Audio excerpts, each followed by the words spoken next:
27 de mayo de 1945. Ante 100.000 espectadores reunidos en el legendario campo aéreo Wright, un día de celebración estaba a punto de convertirse en una pesadilla. Alemania había sido derrotada apenas 20 días antes, y el país entero festejaba la victoria. En el cielo, varios aviones realizaban acrobacias impresionantes. Un transporte comando, un Lightning, incluso un enorme bombardero Super Fortress mostraban su poderío.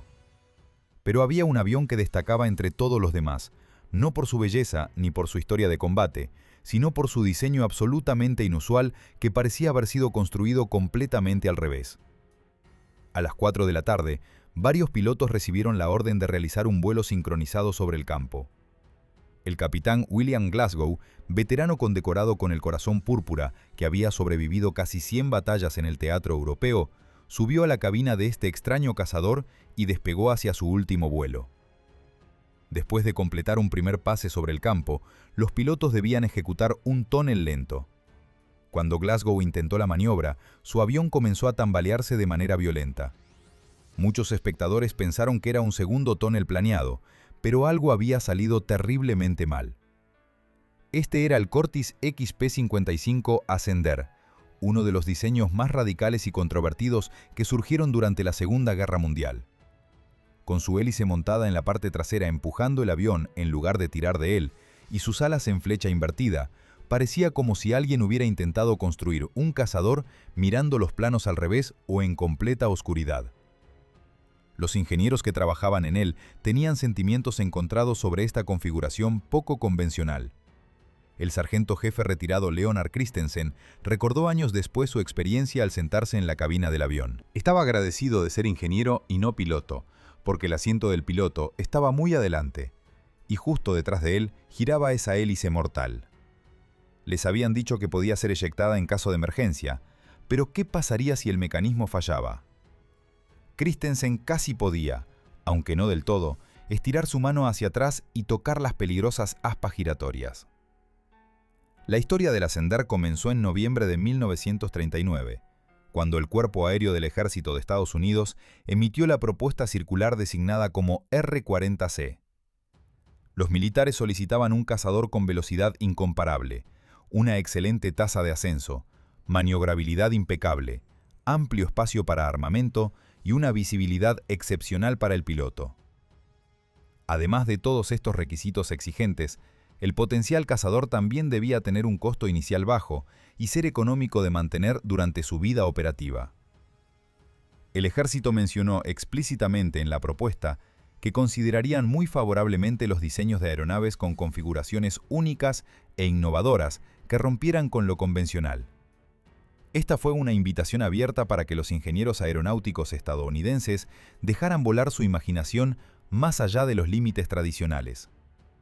Más de 50 respuestas llegaron desde todos los rincones del país, desde grandes fabricantes establecidos hasta pequeñas empresas emergentes con ideas revolucionarias. De todas estas propuestas ambiciosas, solamente 4 fueron consideradas dignas de una investigación más profunda y detallada. Estos diseños fueron presentados por las compañías Curtiss, Bell, Northrop y Vultee, cada una con su propia visión radical de cómo debería ser el cazador del futuro. La propuesta de la compañía Curtiss-Wright fue quizás el diseño más poco convencional de los 4 finalistas que compitieron por el contrato militar. Con una hélice propulsora montada en la parte trasera del fuselaje, casi parecía que el avión había sido construido en dirección opuesta a todo lo que los ingenieros aeronáuticos habían aprendido en las décadas anteriores. Durante la década de 1940, Estados Unidos fue reconocido como pionero en el diseño de aviones de guerra después de tener que ponerse al día durante los primeros años de la Segunda Guerra Mundial. Por supuesto, muchos de estos modelos nunca pasaron de la fase de prototipo de prueba, debido a diversas razones técnicas y estratégicas. Algunos de estos nuevos diseños eran demasiado experimentales o, en ocasiones, completamente inútiles para las necesidades reales del campo de batalla. De los cientos de planos presentados por diferentes compañías estadounidenses, la mayoría nunca tuvo la más mínima oportunidad de volverse operativos o de contribuir realmente al esfuerzo bélico que se desarrollaba en Europa y el Pacífico. El diseño del XP-55 presentaba alas en flecha montadas en posición baja, y estaba equipado con un tren de aterrizaje triciclo completamente retráctil, el primero en ser utilizado en un cazador de Curtiss. Su velocidad máxima proyectada no era inferior a 815 km por hora, una cifra impresionante para la época. La compañía propuso inicialmente impulsar la aeronave con un nuevo motor refrigerado por líquido de Pratt & Whitney, el modelo X1800A3G, que estaría montado justo detrás de la cabina del piloto para mantener el centro de gravedad adecuado. En el verano de 1940, Curtiss-Wright recibió un contrato oficial del ejército para investigaciones preliminares de estimación de costos y para construir un modelo a escala con motor para pruebas en túnel de viento. El proyecto fue designado oficialmente como P-55. Para noviembre de ese mismo año, Curtiss ya había completado el 25% de su modelo a escala motorizado y había diseñado dos opciones diferentes para las alas en flecha. Una con un perfil aerodinámico convencional y la otra con un perfil de flujo laminar de baja resistencia, que lucía mucho más futurista y prometedor. Las exhaustivas pruebas en el túnel de viento comenzaron ese mismo mes y continuaron sin interrupción hasta enero de 1941, generando enormes cantidades de datos técnicos. Cuando el Cuerpo Aéreo del Ejército no quedó completamente satisfecho con los resultados de las pruebas del modelo a escala, Curtiss-Wright tomó una decisión audaz y arriesgada: construir un fuselaje volador a escala completa con su propio dinero, sin garantía de recuperar la inversión si el proyecto fracasaba. Desde noviembre de 1941 hasta mayo de 1942, el modelo a escala completa voló cerca de 200 veces sobre el lecho seco del lago Muroc en California, un lugar que se convertiría en legendario para la aviación experimental estadounidense. Estos vuelos de prueba fueron prometedores y estaban llenos de potencial para revolucionar el diseño de los cazadores. Los ingenieros observaban con creciente entusiasmo cómo el diseño poco convencional demostraba que podía funcionar en condiciones reales de vuelo, no solo en los cálculos teóricos o en las pruebas de túnel de viento. Cada despegue y aterrizaje exitoso aumentaba la confianza en que este radical concepto podría eventualmente convertirse en un arma de combate efectiva. Finalmente, el 10 de julio de 1942, después de meses de deliberaciones y análisis de todos los datos recopilados, el Cuerpo Aéreo del Ejército emitió oficialmente un contrato para la construcción de 3 prototipos completamente funcionales del avión. Sin embargo, hubo un cambio significativo en las especificaciones originales que afectaría profundamente el desarrollo del proyecto. Todos los prototipos serían equipados con el motor Allison Kimpe 1710, en lugar del motor refrigerado por líquido Pratt & Whitney, que había sido especificado en el diseño inicial. La razón de este cambio forzoso era simple pero frustrante. La producción del motor Pratt & Whitney de la serie H había sido completamente cerrada debido a problemas técnicos insuperables y a la necesidad de concentrar recursos en otros proyectos más urgentes para el esfuerzo de guerra. Este cambio de motor significaba que los ingenieros tendrían que rediseñar completamente varios aspectos del avión para acomodar las diferentes características de peso, potencia y refrigeración del nuevo propulsor. El cazador experimental fue oficialmente bautizado con el nombre Ascender, pero como era típico de las tropas estadounidenses, con su ingenio sin límites y su inclinación por los apodos irreverentes, rápidamente fue rebautizado de manera informal como algo mucho menos digno, debido a su configuración de hélice trasera.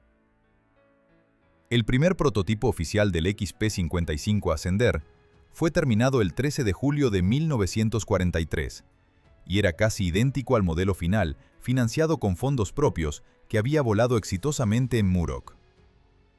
Realizó su vuelo inaugural apenas 6 días después, el 19 de julio, desde el campo Scott del Ejército, ubicado cerca de la planta de Curtiss-Wright en St. Louis, Missouri.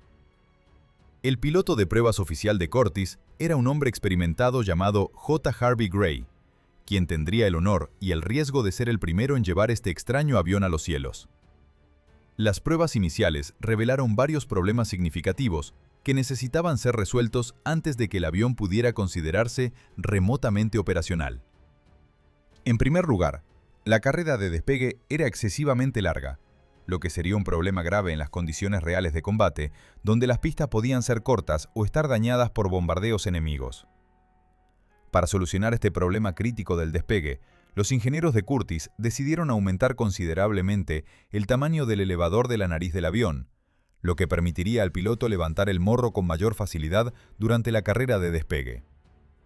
El trin del alerón hacia arriba también fue conectado mecánicamente con el sistema de flaps para que operaran de manera coordinada y suave cuando el piloto bajara los flaps durante las maniobras de aproximación y aterrizaje. Estos cambios requerían modificaciones no solo en la estructura física del avión, sino también en los sistemas de control y en la forma en que el piloto interactuaba con los mandos en la cabina. Durante las semanas siguientes, Gray y otros pilotos de prueba volaron el Ascender en una variedad de condiciones para evaluar cómo respondía a los cambios realizados y para identificar cualquier otro problema potencial que pudiera surgir. El 15 de noviembre de 1943, mientras el piloto de pruebas volaba el XP-55 a través de una serie de pruebas de pérdida de sustentación a gran altura, algo salió terriblemente mal. El avión, repentinamente, se volteó completamente sobre su espalda y comenzó un descenso incontrolado que ninguna acción del piloto parecía poder detener. Gray luchó con los controles durante lo que debieron sentirse como eternos segundos, intentando cada truco que conocía para recuperar el control de la aeronave que giraba violentamente. Cuando finalmente se hizo evidente que la recuperación era completamente imposible y que el avión se estrellaría sin remedio, Gray tomó la decisión de saltar. Logró eyectarse con éxito y abrir su paracaídas después de caer más de 5.000 metros a través del aire helado. Una experiencia aterradora que habría matado a un hombre menos preparado o con menos suerte. El primer prototipo del Ascender se estrelló y fue destruido completamente. Pero Gray sobrevivió sin lesiones graves, más allá del trauma psicológico de haber estado tan cerca de la muerte. Para entonces, el segundo prototipo del XP-55 ya estaba casi completado en las instalaciones de producción de Curtiss-Wright. Por lo tanto, cualquier cambio significativo en su configuración tendría que esperar hasta el tercer modelo, ya que sería demasiado costoso y consumiría demasiado tiempo rediseñar y reconstruir el segundo prototipo desde cero. Así que el segundo modelo fue construido casi exactamente similar al primer prototipo destruido, pero con un elevador de nariz aún más grande que el del primero, un sistema de pestañas de elevador ajustado y refinado, y un cambio importante de pestañas de equilibrio a pestañas de resorte en los alerones del cazador. Este prototipo condujo su vuelo inaugural el 9 de enero de 1944, desde la misma pista donde el primer prototipo había despegado meses antes. Para ese momento, todos los ejercicios de prueba estaban severamente limitados debido al traumático accidente previo que había destruido el primer prototipo y casi había costado la vida del piloto. Las pruebas de pérdida de sustentación fueron completamente evitadas hasta que el tercer modelo hubiera sido más exhaustivamente examinado y revisado por un equipo completo de ingenieros aeronáuticos. Los oficiales del ejército y los directivos de Curtiss-Wright no querían arriesgar otro prototipo valioso, ni, más importante aún, la vida de otro piloto experimentado, hasta estar absolutamente seguros de que habían identificado y corregido el problema que había causado que el primer Ascender se volteara de manera tan violenta e incontrolable. Esta cautela significaba que el programa se movía a un ritmo mucho más lento de lo originalmente planeado, lo cual era frustrante para todos los involucrados, pero absolutamente necesario para la seguridad. El tercer prototipo realizó su primer vuelo el 25 de abril de 1944, marcando otro hito importante en el desarrollo del programa Ascender. Este modelo fue equipado con 4 ametralladoras instaladas en la nariz del fuselaje, permitiendo finalmente evaluar el avión no solo como una plataforma de vuelo experimental, sino como un verdadero cazador de combate, capaz de enfrentarse a aviones enemigos. Las ametralladoras añadían peso significativo en la parte delantera del avión, lo que afectaba su centro de gravedad y sus características de vuelo de maneras que solo podían determinarse mediante pruebas de vuelo reales. El tercer prototipo también incorporaba varias de las mejoras recomendadas después de la exhaustiva investigación del accidente que había destruido el primer Ascender, cambios que los ingenieros esperaban que hicieran al avión mucho más seguro y predecible en situaciones extremas. Después de varias semanas de vuelos de prueba y múltiples modificaciones adicionales basadas en los datos recopilados, las temidas pruebas de pérdida de sustentación fueron finalmente realizadas con resultados que fueron considerados satisfactorios por los ingenieros y pilotos de prueba. El avión no se volteó violentamente sobre su espalda, como lo había hecho el primer prototipo, lo cual fue un gran alivio para todos los involucrados en el proyecto. Sin embargo, surgieron dos características extremadamente indeseables que convertirían al Ascender en un cazador potencialmente mortal en manos de pilotos menos experimentados o en situaciones de combate donde las reacciones rápidas eran esenciales para la supervivencia. La primera característica problemática era la completa falta de cualquier advertencia previa antes de que ocurriera la pérdida de sustentación, lo que significaba que el avión podía entrar en barrena sin que el piloto tuviera ninguna indicación de que estaba acercándose peligrosamente al límite de sus capacidades de vuelo. La segunda característica indeseable era la pérdida excesiva de altitud necesaria para que el piloto pudiera devolver el avión al vuelo nivelado después de una pérdida de sustentación. En combate aéreo, donde los enfrentamientos a menudo ocurrían a altitudes relativamente bajas, mientras perseguían objetivos terrestres o durante maniobras evasivas cerca del suelo, esta pérdida masiva de altura podría significar la diferencia entre recuperarse exitosamente o estrellarse directamente contra el suelo antes de poder recuperar el control. Ambas características eran completamente inaceptables para un cazador destinado a operar en condiciones de combate real, donde los márgenes de error eran prácticamente inexistentes.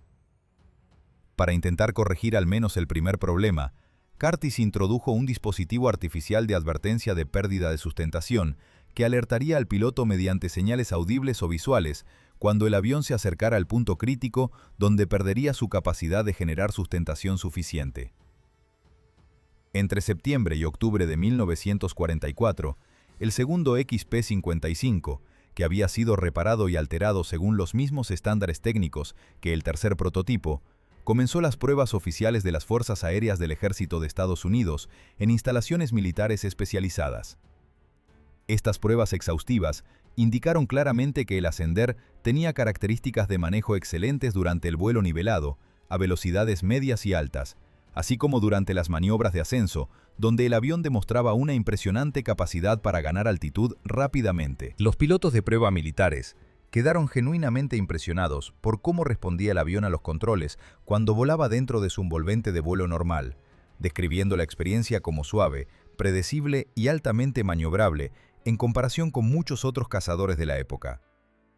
Sin embargo, los mismos pilotos informaron problemas significativos y preocupantes con los elevadores cuando el avión operaba a bajas velocidades, particularmente durante las aproximaciones de aterrizaje, cuando la velocidad debía reducirse sustancialmente.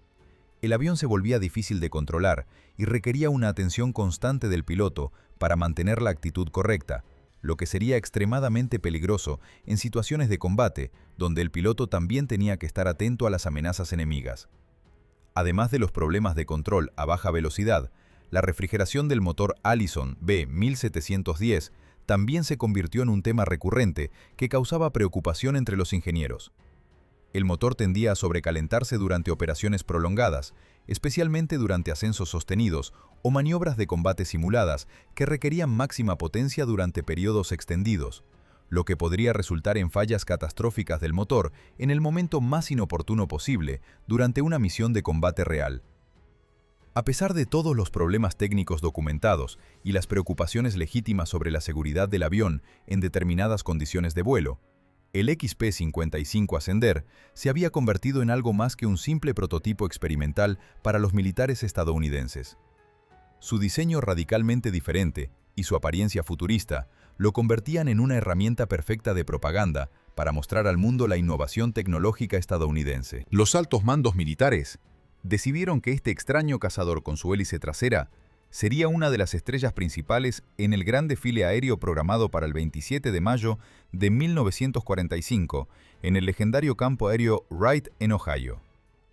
Este evento masivo estaba siendo organizado para celebrar la reciente victoria sobre Alemania, que había capitulado finalmente apenas 20 días antes, después de años de guerra brutal que había devastado Europa y costado millones de vidas en ambos bandos del conflicto. Los organizadores del evento esperaban una asistencia récord de espectadores, ansiosos por celebrar el triunfo aliado y ver de cerca los impresionantes aviones de guerra que habían contribuido a la victoria.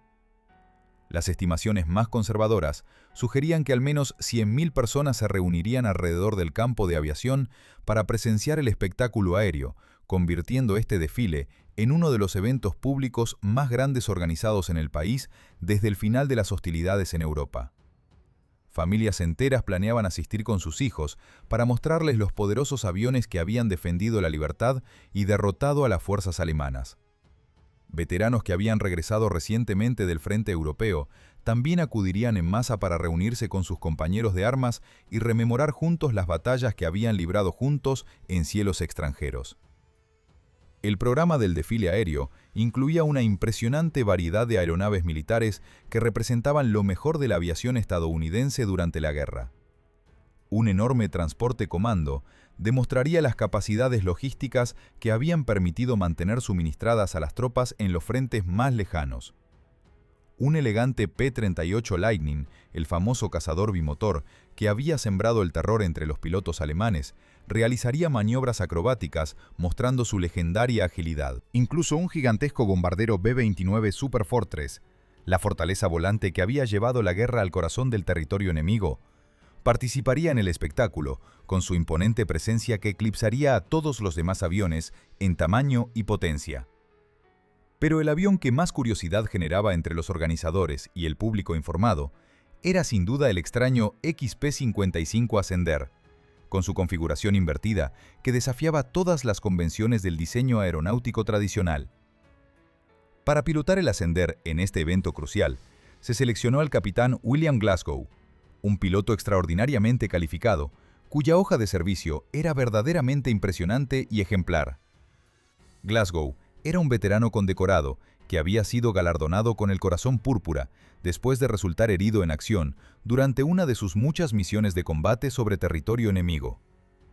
Había participado en casi 100 batallas aéreas en el teatro europeo durante los años más intensos de la guerra, enfrentándose cara a cara con los mejores pilotos alemanes y emergiendo victorioso en numerosas ocasiones, gracias a su excepcional habilidad y su frialdad bajo presión.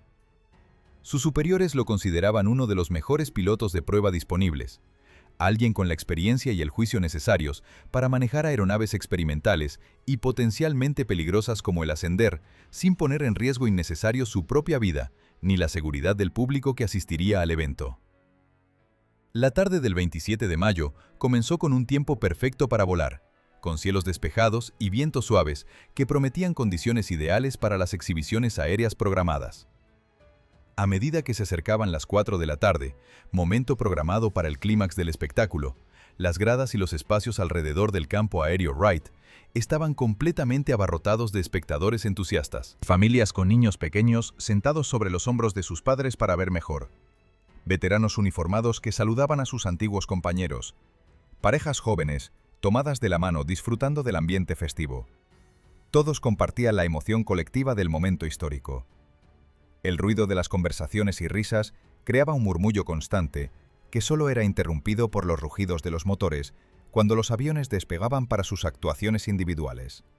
Vendedores ambulantes recorrían la multitud ofreciendo refrescos y bocadillos, mientras los niños correteaban entre las piernas de los adultos, persiguiéndose unos a otros en juegos improvisados. Varios aviones ya habían completado sus presentaciones con gran éxito, cuando llegó el momento para que el grupo de cazadores realizara su vuelo sincronizado final sobre el campo. El plan era simple pero espectacular.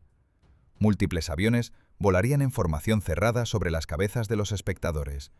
Luego se separarían y cada piloto realizaría un tonel lento, una maniobra elegante y visualmente impresionante que demostraría tanto la capacidad del avión como la habilidad del piloto. El capitán Glasgow subió confiadamente a la cabina del Ascender. Realizó sus verificaciones previas al vuelo con la meticulosidad de un profesional experimentado y despegó suavemente desde la pista mientras la multitud observaba con anticipación creciente.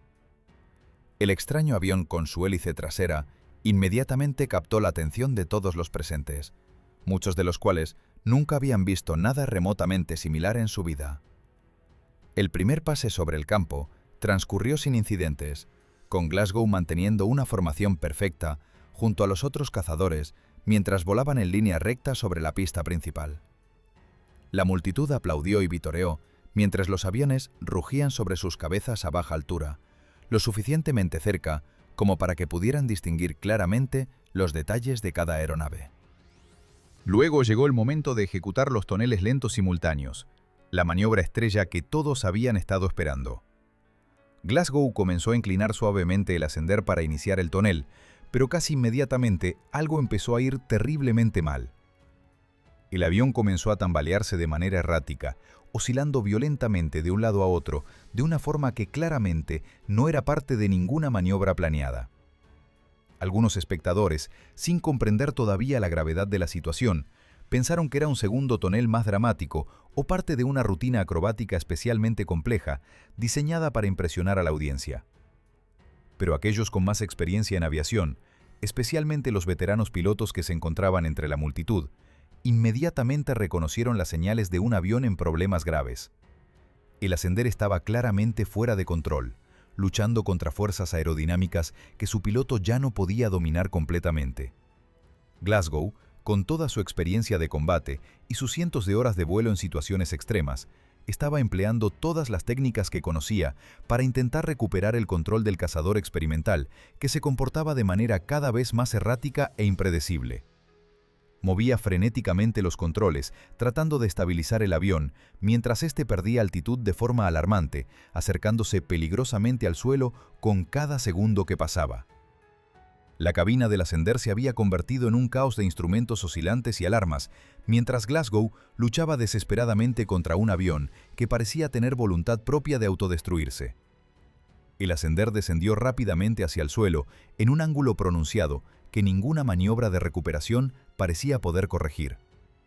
El avión golpeó el terreno con su tren de aterrizaje primero, rebotó violentamente y luego comenzó a arrastrarse por el suelo, levantando enormes nubes de polvo y escombros. Durante este arrastre caótico por la tierra, el cazador experimental atravesó varios metros de cercado metálico que rodeaba el campo aéreo, arrancando los postes de sus cimientos y arrastrando alambre retorcido bajo su fuselaje dañado.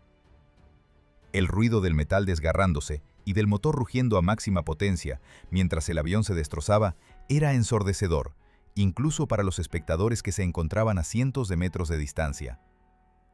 Muchos en la multitud gritaron de horror al darse cuenta de que estaban presenciando no una acrobacia planeada, sino un accidente catastrófico que se desarrollaba ante sus ojos en tiempo real. En ese preciso momento, Wesley Rom estaba intentando estacionar su automóvil en un área de aparcamiento cercana al campo aéreo. Había conducido hasta allí con su pequeña familia y un amigo cercano para disfrutar del espectáculo aéreo y celebrar junto con miles de otros ciudadanos la reciente victoria aliada. Su esposa estaba sentada en el asiento del pasajero, probablemente conversando sobre los aviones que acababan de ver, mientras sus hijos y su amigo ocupaban los asientos traseros, todos emocionados por presenciar las últimas actuaciones del día. Rom estaba concentrado en maniobrar su vehículo en un espacio de estacionamiento adecuado, cuando el cielo literalmente le cayó encima sin ninguna advertencia previa. El ascender fuera de control, deslizándose lateralmente, después de atravesar la cerca, golpeó violentamente el costado del automóvil de Rom con una fuerza tremenda que aplastó instantáneamente la carrocería del vehículo civil. El impacto rompió los tanques de combustible tanto del avión como del automóvil, derramando cientos de litros de gasolina altamente inflamable sobre y alrededor del vehículo destrozado. El combustible del avión empapó completamente el automóvil y formó charcos peligrosos en el suelo circundante, mientras el ascender continuaba su trayectoria destructiva, arrastrando partes del coche consigo antes de finalmente separarse y deslizarse hacia una zanja desierta al otro lado de la carretera. Durante estos segundos caóticos, Glasgow logró mantener suficiente control como para activar su arnés de seguridad y prepararse para el impacto final. Cuando el avión finalmente se detuvo en la zanja, el experimentado piloto de combate pudo salir de la cabina destrozada del ascender completamente ileso, sin un solo rasguño en su cuerpo, un milagro considerando la violencia del accidente que acababa de sobrevivir. Pero la tragedia apenas comenzaba para la familia Rom. La gasolina derramada se incendió casi instantáneamente, probablemente debido a una chispa generada por el roce del metal contra el pavimento o por algún componente eléctrico del automóvil que hizo cortocircuito durante el impacto brutal. Las llamas se extendieron con una velocidad aterradora, envolviendo el vehículo severamente dañado en cuestión de segundos. El fuego consumió rápidamente el interior del automóvil antes de que nadie pudiera reaccionar o intentar un rescate.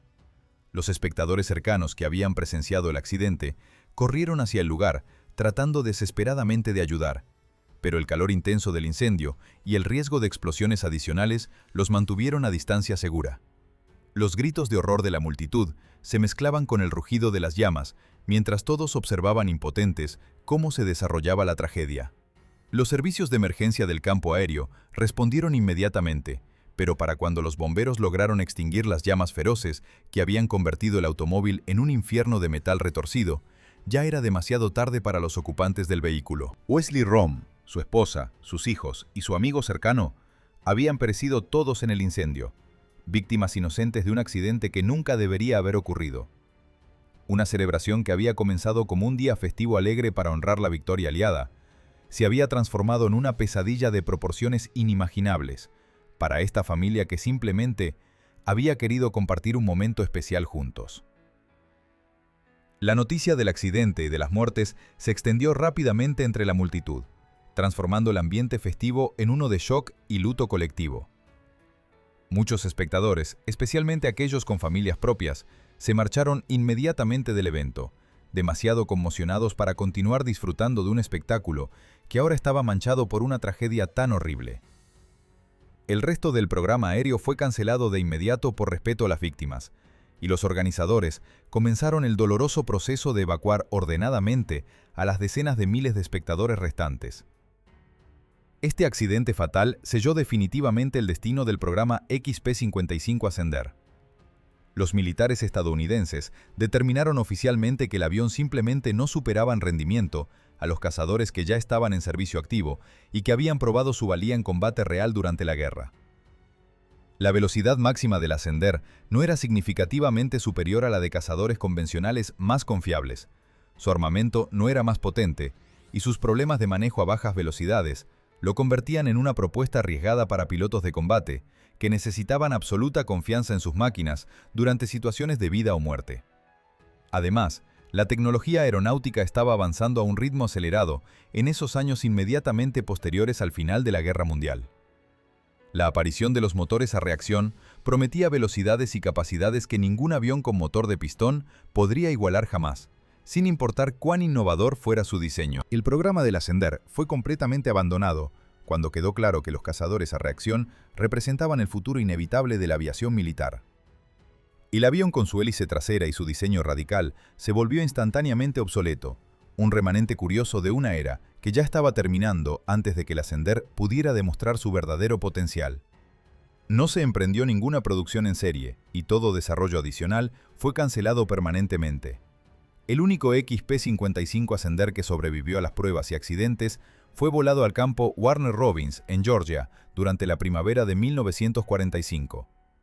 Posteriormente, fue transportado a Indiana para esperar su transferencia eventual al Museo Nacional del Aire, en el Instituto Smithsonian en Washington. Durante décadas, su fuselaje estuvo expuesto en las instalaciones de Paul Garver, en Suitland, Maryland, donde visitantes curiosos podían observar de cerca este extraño diseño que había intentado revolucionar la aviación de combate. En diciembre de 2001, el Ascender fue cuidadosamente embalado y enviado al Museo de Historia de la Aviación de Kalamazoo para una restauración completa que devolvería al avión a su apariencia original. Un equipo de expertos restauradores trabajó meticulosamente durante 6 años completos para reparar décadas de deterioro y devolver al avión a condiciones de exhibición apropiadas.